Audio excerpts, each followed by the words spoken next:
భగవద్గీత తృతీయాధ్యాయము 36వ శ్లోకము.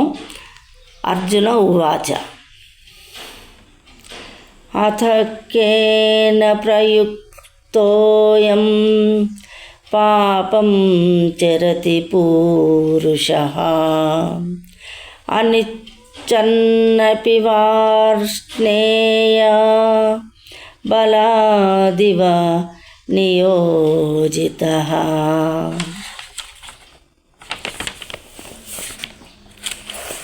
అర్జున ఉవాచ అర్జునుడు పలికెను. అథ అప్పుడు కేన దేనిచే ప్రయుక్తః ప్రేరితుడై అయం ఈ పాపమును చరతి చేయును పూరుషః మానవుడు అనిచ్చన్ అపి కోరకపోయినను వార్ష్ణేయ ఓ వృష్ణివంశ సంజాతుడా బలాత్ బలవంతముగా ఇవ వలె నియోజితః నియోగింపబడిన వాడై. అర్జునుడు పలికెను. ఓ వృష్ణివంశజాతుడా అనిష్ణముగానైనను బలవంతముగా నియుక్తమైన వానివలే మానవుడు దేనిచే పాపకర్మలను చేయుటయందు ప్రేరేపింపబడుతున్నాడు. భాష్యము.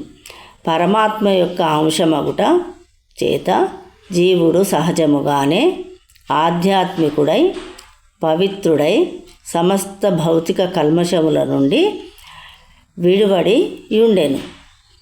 కనుకనే స్వభావరీత్యా అతడు భౌతిక జగత్తునకు సంబంధించిన పాపములకు అతీతుడు. కానీ భౌతిక ప్రకృతితో సంపర్కమును కలిగి ఉన్నప్పుడు కొన్ని మార్లు ఎట్టి సంకోచము లేకుండా తన సంకల్పమునకు విరుద్ధముగా కూడా ఎన్నో రకాల పాపకార్యములను చేయుచుండును. కనుకనే అర్జునుడు జీవుల విరుద్ధ స్వభావమును గూర్చి శ్రీకృష్ణుని ముందుంచిన ప్రశ్న ఆలోచన పూరితమైనట్టిది. జీవుడు కొన్ని మార్లు పాపకార్యము చేయుటను వాంఛింపకున్నను బలవంతముగా వారు అట్లు చేయుటకు ప్రేరేపింపబడుదురు. అట్టి కార్యములు ఆంతరమందున్న పరమాత్మచే ప్రేరేపింపబడినవి. తరువాతి శ్లోకమున భగవానునిచే వివరింపబడినట్లు దానికి మరో కారణము గలదు. జై శ్రీకృష్ణ.